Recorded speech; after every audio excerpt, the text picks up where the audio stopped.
So hello everyone, today we are going to discuss about the topic mass transfer coefficient. Okay, mass transfer coefficient. So before going to this topic, we would find out what are the limitations of molecular diffusion.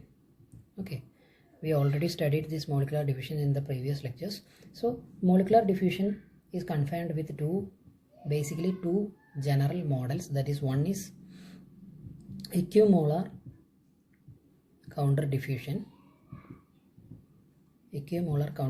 and the second one is unimolar diffusions. But what are the limitations of this molecular diffusion? These models we can apply only for laminar regions and also for stagnant mediums. Okay,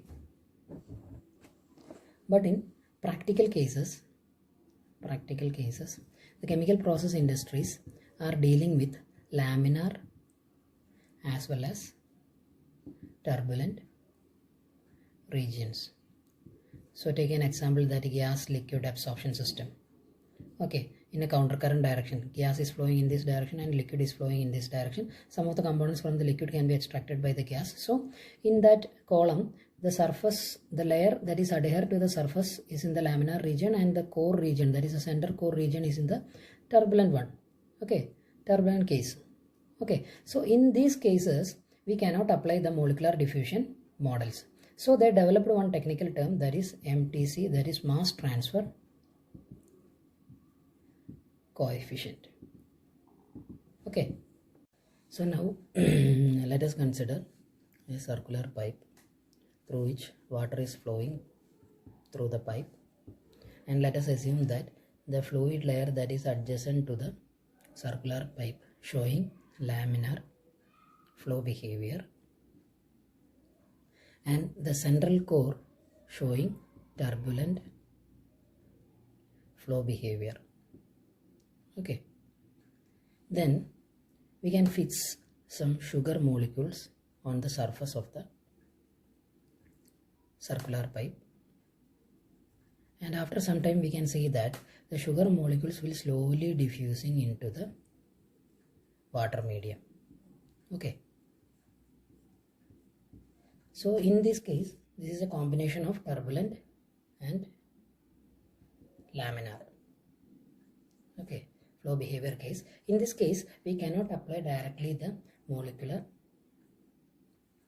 diffusion models. Okay, so when we consider the laminar case, we can having the equation as JA is equal to minus DAB.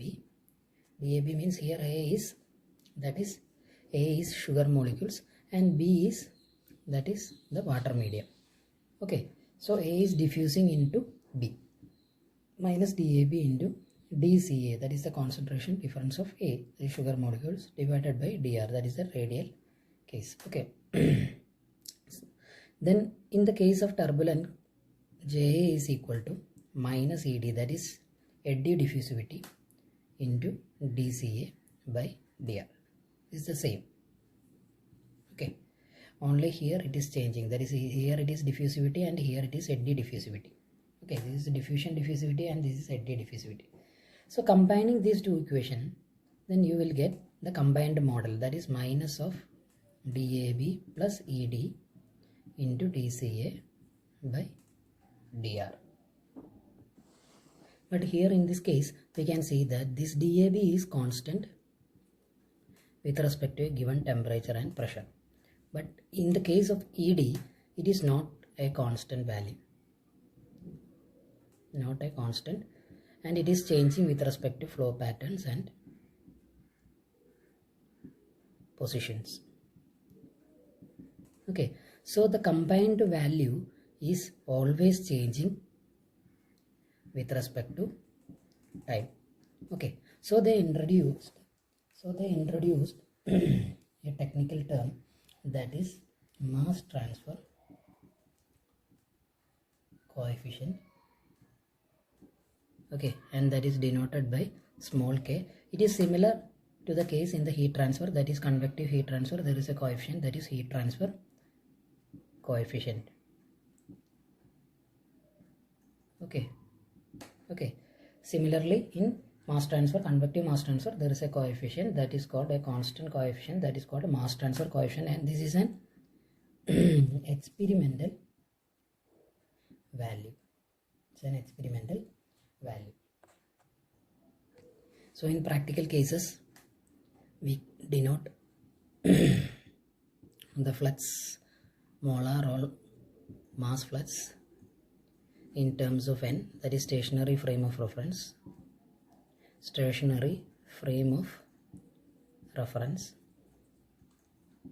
and this flux is equal to the mass transfer coefficient into driving force, or mass transfer coefficient is equal to flux divided by driving force. So the unit of mass transfer coefficient is, if we consider it as a molar flux and a concentration is the driving force, then kilomole per meter square second into meter cube per kilomole.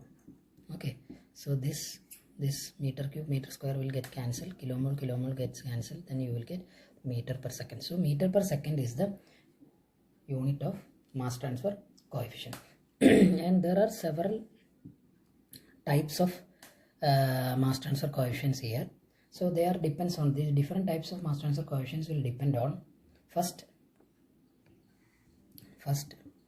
that is whether the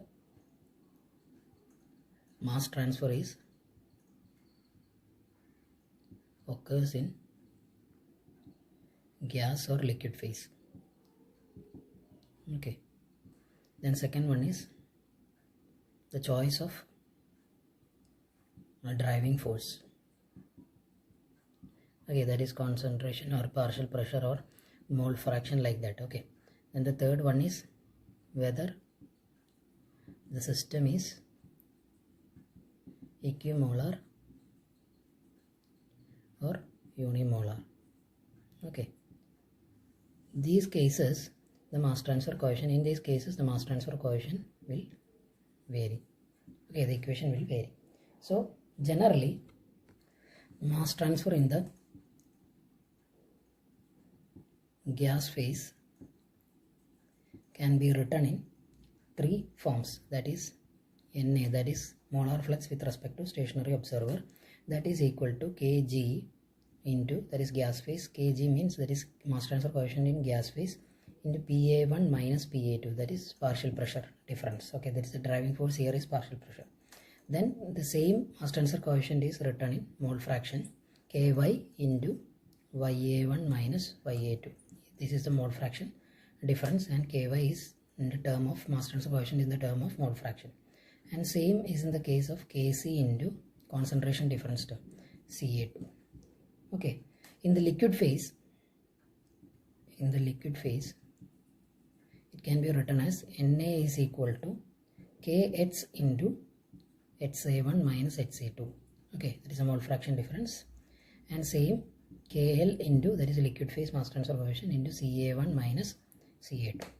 Okay, these are the different types of mass transfer coefficient. These are generally used in the mass transfer calculations. Okay, so in the next class we will see about the theories of mass transfer. Okay, thank you.